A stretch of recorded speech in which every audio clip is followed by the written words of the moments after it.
Tamil cinema நேயர்களுக்கு என்னுடைய அன்பு வணக்கம். வெல்கம் டு எம்டி திரை. இந்த ஷோல நம்ம என்ன பார்க்க போறோம் அப்படின்னா, அஷ்டகர்மா அப்படிங்கிற ஒரு தமிழ் திரைப்படத்தினுடைய ரிவ்யூ தான் நம்ம பார்க்க போறோம். இந்த படம் யூடியூப்ல அவைலபிளா இருக்கு. இந்த படத்தினுடைய ஒன்லைன் ஸ்டோரி என்ன அப்படின்னா, சேவினிய மையமா வச்சு எடுக்கப்பட்ட ஒரு ஆரர் த்ரில்லர் மூவி அப்படின்னே சொல்லலாம். இந்த படத்தினுடைய ஆரம்பத்திலேயே ஒரு சைக்காட்ரிக்கை காட்டுறாங்க. இவரு நிறைய விஷயங்களைய சயின்டிபிக்கோட கனெக்ட் பண்ணி பார்க்கக்கூடிய ஒரு ஆளு. அப்படி இவர் போலி மந்திரவாதிகளையும் போலி சாமியார்களையும் வந்து பாத்தீங்கன்னா எக்ஸ்போஸ் பண்றாரு.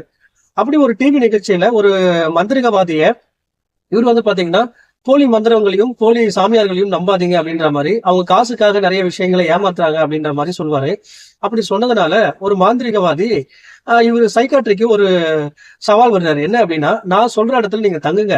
அப்படி தங்கும்போது நீங்க எந்த விதமான ஒரு அமானுஷ்யமான விஷயங்களையும் நீங்க ஃபீல் பண்ணல அப்படின்னா, நீங்க சொல்றதை நான் நம்புறேன் அப்படின்ற மாதிரி ஒரு சவால் வர்றாரு.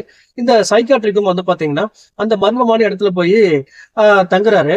அப்படி தங்கும்போது அவருக்கு என்னென்ன மாதிரியான ஆபத்துகள் வருது, அமானுஷ்யமான விஷயங்கள் நடந்ததா இல்லையா, இவருடைய பேஷண்டா வரக்கூடிய ஹீரோயின் அவங்களுக்கும் அந்த இடத்துக்கும் என்ன சம்பந்தம் அப்படின்னு பல விஷயங்களை சொல்லக்கூடிய படம் தான் இந்த அஷ்டகர்மா. இந்த படத்துல நான் லைக் பண்ண விஷயம் என்ன அப்படின்னா, உண்மையா சொல்லணும் அப்படின்னா, ஆனஸ்டா இந்த படம் ரொம்ப லோ பட்ஜெட்ல எடுக்கப்பட்ட ஒரு திரைப்படம். ஆனா ரொம்பவே என்டர்டைன்மெண்டா ரொம்பவே இன்ட்ரெஸ்டிங்கா அந்த திரைக்கதையை கொண்டு போயிருக்காங்க. குறிப்பா இந்த படத்துல வரக்கூடிய செய்வினை அது எப்படி உருவாச்சு, அதனால ஒரு குடும்பம் எப்படி பாதிக்கப்படுது, என்னென்ன மாதிரியான ஆபத்துகளை சந்திக்குது அப்படிங்கறத ரொம்ப நீட்டாவே காட்டியிருப்பாங்க. ரொம்ப இன்ட்ரெஸ்டிங்கா காட்டியிருப்பாங்க. அதே போல இந்த செய்வினை அப்படிங்கிற விஷயம் சயின்டிபிக்கா ப்ரூவ் பண்ணல அப்படின்னாலும் ஒரு ஃபேண்டசி திரைப்படமா பார்க்கும்போது ரொம்ப இன்ட்ரெஸ்டிங்காவே இருக்கு.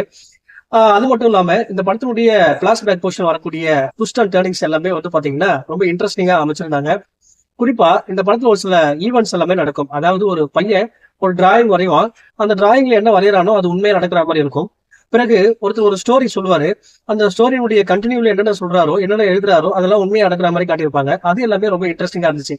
இந்த படம் ஒரு 2 மணி நேரத்துக்குள்ள முடியக்கூடிய ஒரு படம்.